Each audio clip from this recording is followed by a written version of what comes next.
Now stay tuned for the mystery program that is unique among all mystery programs. Because even when you know who is guilty, you always receive a startling surprise at the final curtain. The Whistler.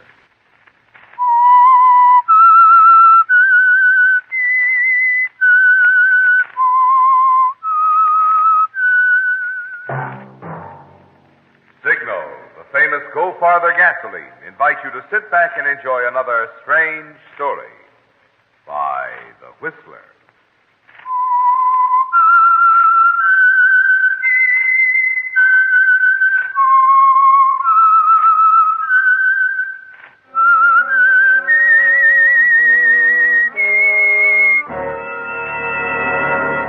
I am the Whistler, and I know many things, for I walk by night.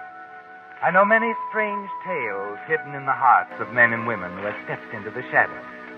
Yes, I know the nameless terrors of which they dare not speak. And now transcribed The Whistler's strange story, The Murder of Byron Blake.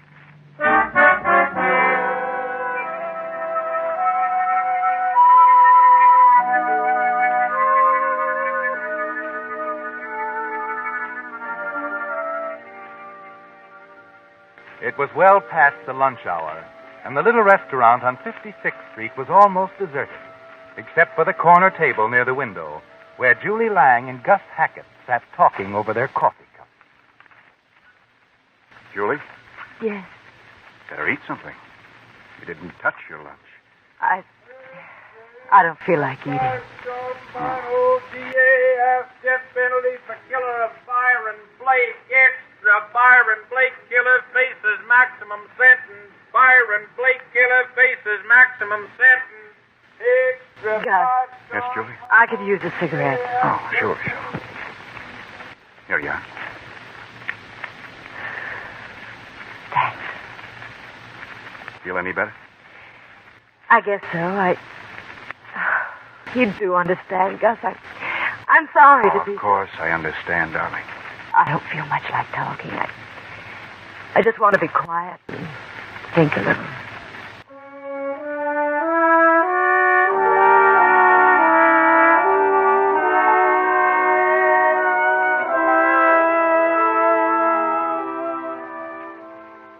And sitting in the little restaurant, Julie Lang had a lot to think about. She was grateful for its quiet, a kind of sanctuary in the middle of a mass of howling headlines and hammering police officials. For although the current furor concerned Leo Sanders, Julie had been in the very center of the situation since that moment when Leo Sanders unexpectedly entered her life 2 months ago at a party. The party was just beginning to warm up when you got there, wasn't it, Leo? A New York party with all the trimmings. The penthouse, the theater crowd, the talented youngster from the New Review doing impersonations near the piano. You carefully adjust your tie in the anteroom just before you go in. Decide once again that no one can look more prosperous than an actor who's out of work. You open the door and run right into Julie. Julie! Leo! Julie Langmeyer, let me look at you. I'm a nightclub singer now. Left the Langmeyer back in St. Louis. Oh, really? Well, what is it? Lang, Julie Lang. What are you doing in New York? I'm beating the pavement looking for a job. Theater? What else? Any luck? Oh, had to get me a secretary. Keep her busy day and night, just turning down offers. You couldn't let me have 2 bits for coffee and sinkers, could you? Oh, Leo. You haven't changed a bit. Not since St. Louis.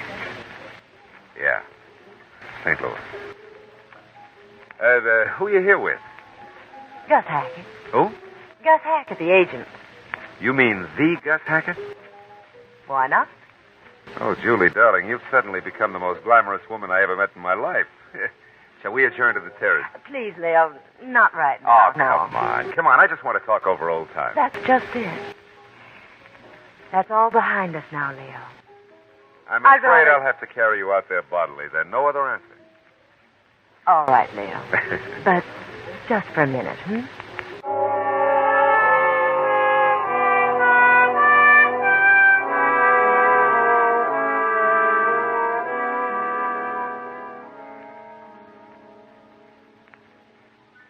Really, Leo, I'd better go back to the party now.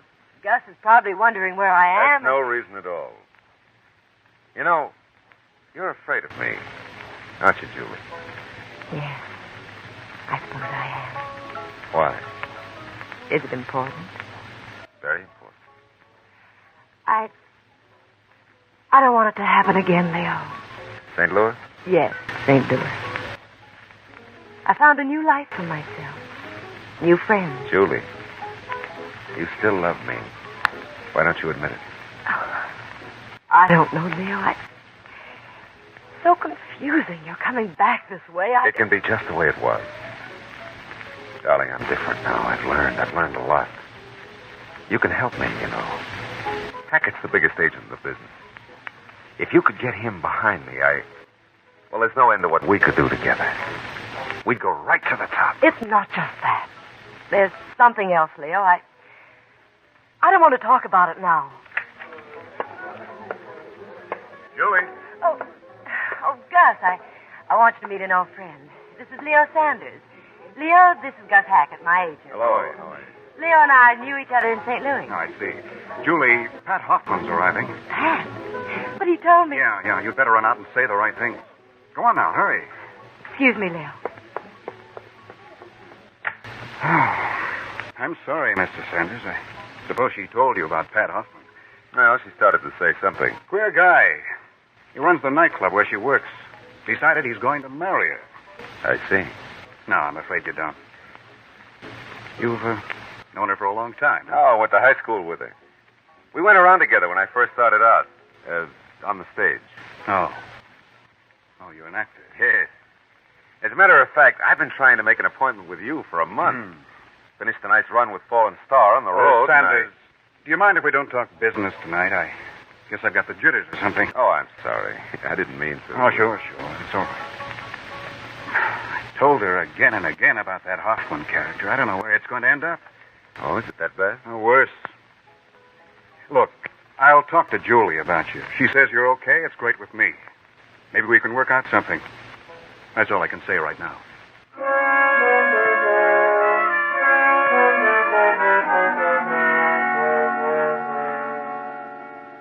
But Gus Hackett said enough, didn't he, Leo? A word to Hackett from Julie, and the door is open. And in that brief moment on the terrace, you could see that nothing had changed with her. That it was still just as it was in St. Louis. That's why you drop into a florist shop the next evening. Yes, sir? I'll take a dozen of those American Beauty roses, the ones in the window. All right, sir.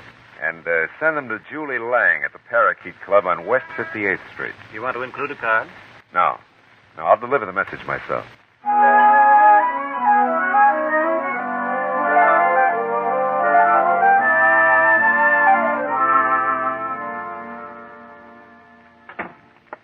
Hello, Julie. Leo, what are you Did you get my flowers? I didn't know they were yours. They're lovely, Leo, but you What's shouldn't... the matter, darling? Something wrong? You shouldn't have come here, Leo. Well, why not? The show's over. Can't a guy come backstage to see his girl in her dressing room once in a while? I can't explain now. Please go. I can see you Oh, afterwards. come on. That's no way to act. Come here. Leo, Don't lie to me, Julie. It's still the same, isn't it? Just like it used to be. I don't know, Leo. Julie, darling. Please go now. I'll meet you somewhere afterwards. Got to understand, darling. Julie. Who's that? I'm not quite ready, Pat. Just a minute. Hurry it up.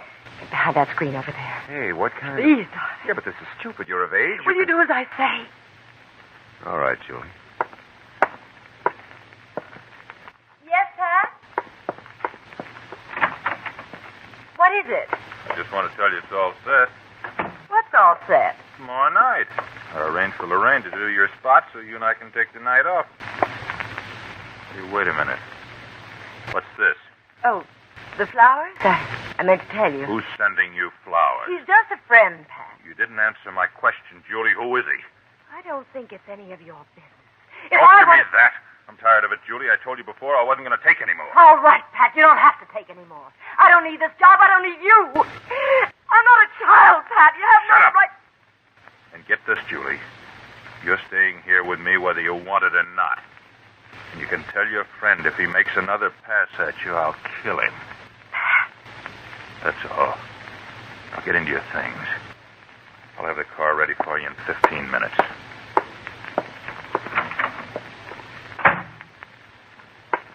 Oh, Leo. Yeah, I see what you mean. That Hoffman's a nice guy, isn't he? Why don't you walk out? I'm afraid of him, Leo. He'd do anything. Well, what about us? Oh, I don't know. You love me, Julie. It's going to mean everything to both of us once I'm set. But, Leo... You've got to fix me up with Gus Hackett. All right, Leo. I'll call him. I'll make an appointment for you.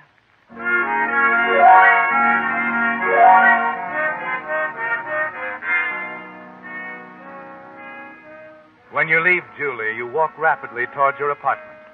After 2 blocks, you have a vague feeling someone is following you. You look around quickly. About half a block behind you, gaining on you, is Hoffman. You're not anxious for him to know where you live or who you are you, Leo? Quickly, you enter the revolving doors of a hotel. Hurry through the crowd in the lobby. Exit through the side door. Outside once more, you look both ways. Make certain you've given Hoffman the slip. Then start walking rapidly to your apartment.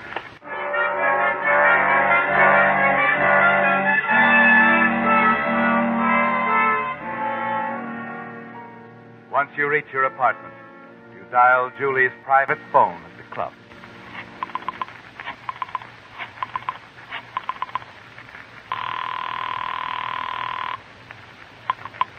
Hello? Hello, Julie. Leo. I'm just leaving, Leo. I told Your tough boyfriend followed me after I left the club. Leo, no. Yes, but he didn't catch up with me. I lost him in a hotel lobby. Are you sure? Sure, I'm sure. Oh, I hope so, Leo. If he thought there was anything between us, he'd kill you. Not if I saw him first. Don't worry. I'll take care of myself.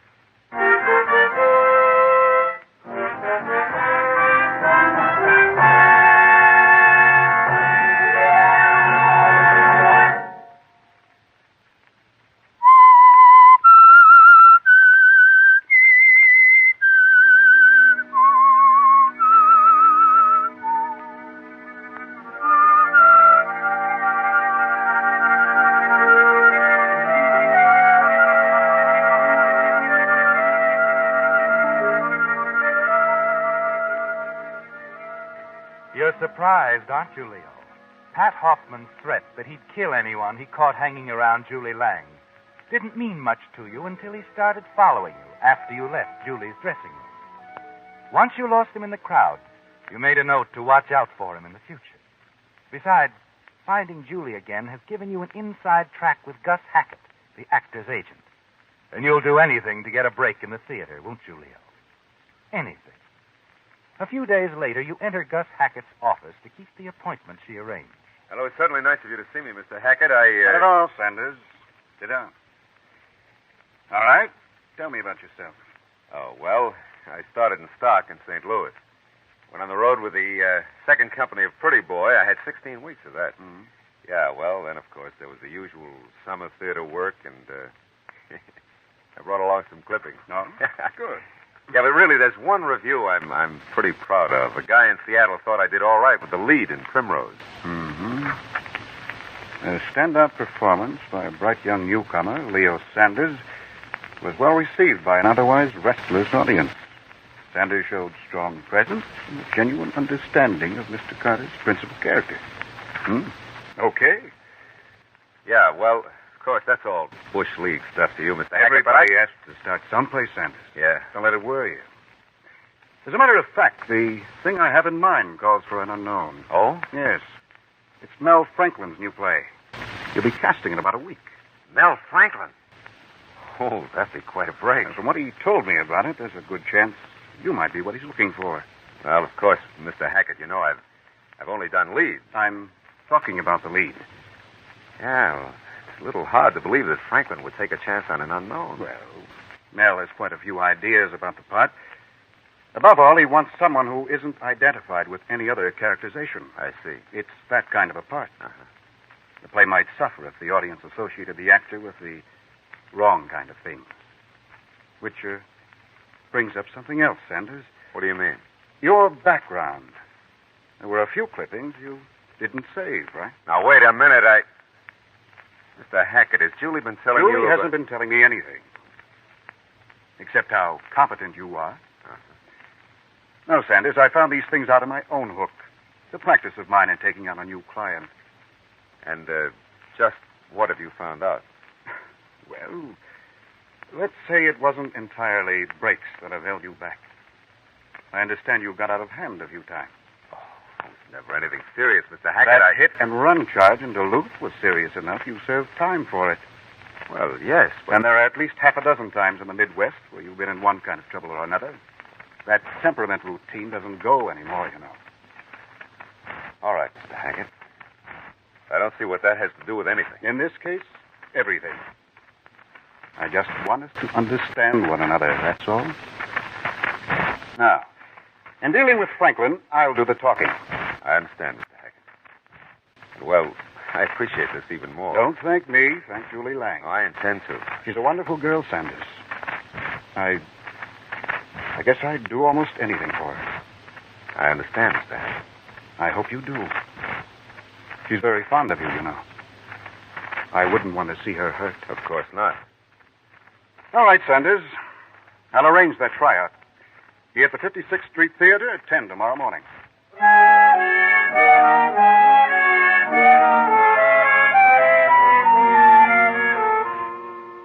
That's all there is to it, Leo. It took Julie 5 minutes to do what you failed to accomplish in 3 months. You know how important she is now. That as long as she believes you're in love with her, anything is possible. You arrive at the theater as instructed by Gus. Sit by yourself in the wings, studying the play script that Franklin placed in your hand. Not long after, Gus arrives, and you see him join Franklin in the empty seats beyond the footlights. Then at last, you're asked to read opposite the leading lady. Think for a minute, Marion. I don't want to hurt you. I don't want to hurt your father. But please, consider my position. Oh, darling, you're taking it too seriously. Too seriously.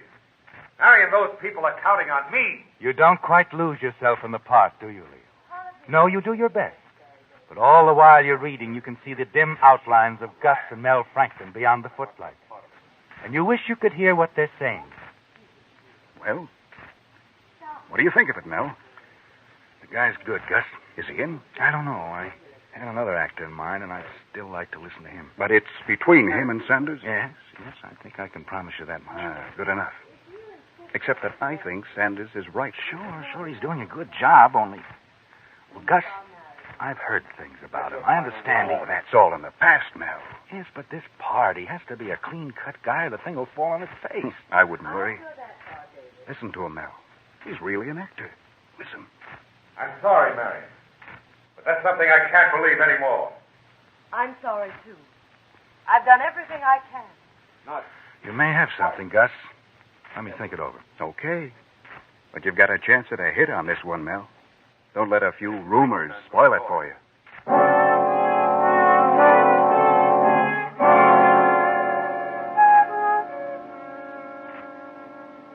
Well, how'd it go, Mr. Hackett? Did Mel Franklin say anything? It looks good, Leo. Oh, yeah, but what'd he say? By the way, I hope you told him I wasn't at my best. After all, it was a first reading, and you know... Relax. Huh? I told him just enough. And I still want you to stay away from him. Give him time to make up his mind. Make up his mind? You mean He mentioned having somebody else he wanted to hear. Oh. But just do as I say, and it's going to work out. I'm sure of it. Oh, I hope you're right, Mr. Hackett. I couldn't miss with a part like that. Yes, I know. But all we can do now is wait and see. Look, I've got to make a quick trip out to Hollywood. Yeah, but what about the part? Just sit tight. I'll be in touch with Mel, and if anything breaks, I'll call Julie. Oh, okay. And another thing, Leo. Be a good boy, will you?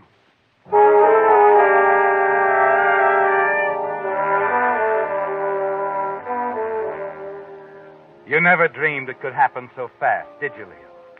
Yes, in a matter of days now, you'll know one way or the other. The waiting isn't easy, but Gus Hackett seems so confident, so sure. It's 3 nights later that you pick up the kind of a rumor you've been waiting for and hurry to Julie's apartment. Leo. Oh, good. You got your radio on. What time is it, honey? Almost 7. Ah, just in time. Craig Wallace is due on the air now. Oh? I just heard he might have a tip on the cast of Franklin's play. Oh, How would he know? Well, he's supposed to be an old pal of Mel Franklin's. Good evening, ladies Oh, and here he is. gentlemen. Let's see what he has This to is your say, New huh? York reporter, Craig Wallace, bringing you bits of show news picked up along Broadway. First off, I can confirm those rumors that have been flying concerning a split-up between actress Sandra Laverne and producer Buzz Foster. Sandra starts a new show to help her forget. And on the subject of new shows, I promised to have something about the stars of Mel Franklin's latest opening. Here it is. Listen now. Mel has picked a newcomer this time for the leading role opposite Broadway's own Vivian Marks. Needless to say, he'll probably be around for a long time. When Mel Franklin picks him, they're usually nothing short of sensational. And so, Mr. and Mrs. Manhattan, here it is. The man who will play the lead in Mel Franklin's new play is Byron Blake. What? Oh, wait, Leo, don't turn it off. Why not? You want to watch me squirm? Leo, please, there must be some... Skip it, Julie. I didn't get the part. It's all over. Wait, Leo.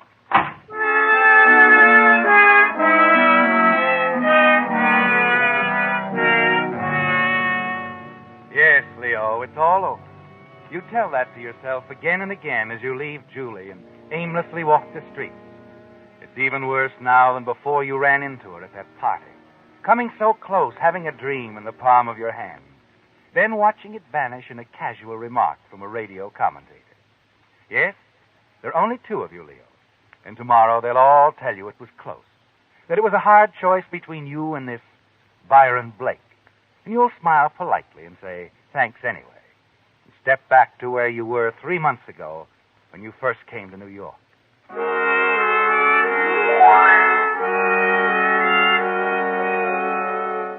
An hour later, you find yourself standing in front of a florist shop, looking at a basket of American Beauty roses in the window. Vaguely remember it's the place you stopped a week ago and bought the roses for Julie. The night Pat Hoffman said he'd kill the man who sent them. Suddenly you find yourself tense, your mind going a mile a minute.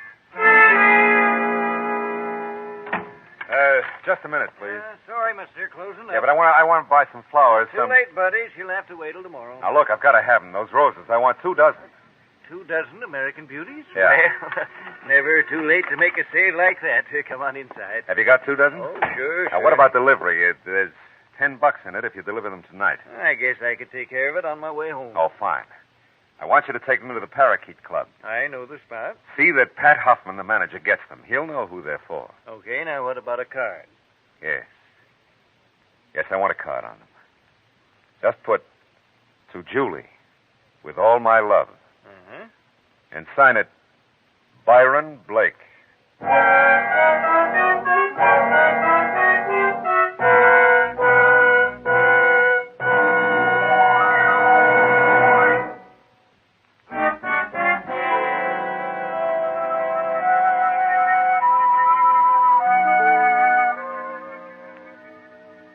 Yes, it was well past the lunch hour, and Julie Lang and Gus Hackett sat discussing the murder of Byron Blake, scanning the headlines of the sensational story. A story of the theater, a murder story in which Julie had unwittingly played a dramatic part. The first shock was over now as Julie and Gus sat in that little restaurant on 56th Street. While on the streets outside, the newsboys announced the fact that the killer had pled guilty and had thrown himself on the mercy of the court. DAS death penalty for killer of Byron Blake. Extra Byron Blake killer faces maximum sentence. Read all about it. You know something, Gus? Hmm? Somehow I knew all along that we'd end up this way. Just you and I. Yeah. I guess I don't have to tell you how I feel. Mm-hmm. I've always known. It just makes me wonder sometimes. You were once in love with Leo Sanders, weren't you? No. I thought it was love, Gus. I know now it was something else. Why didn't you tell them everything? The police? Yeah. The papers are calling it a tragedy. But Leo was a heel, Julie. Worse than that, he was a murderer. When he signed the name Byron Blake to those roses he sent you, he knew exactly what Hoffman would do. That's what's so wrong about it. Hoffman wasn't the real murderer. He was actually the weapon. Please. I gotta get it off my chest, Julie. I guess I feel guilty in a way. It wasn't your fault. I know. But it never would have happened if Mel Franklin and I hadn't dreamed up that way of covering Leo's past. You mustn't blame yourself, Gus. Maybe not.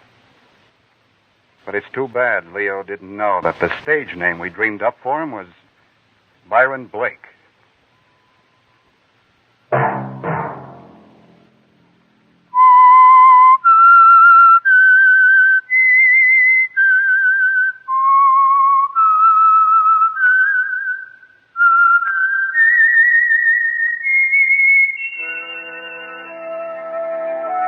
Let that whistle be your signal. The Whistler, each Sunday night at this same time.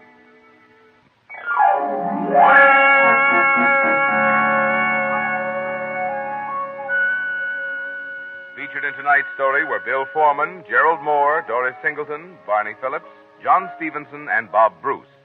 The Whistler was produced and directed by George W. Allen, with story by Gene Fromhurst, music by Wilbur Hatch. Remember to tune in at this same time next Sunday. We'll bring you another strange story by The Whistler. This is Marvin Miller speaking.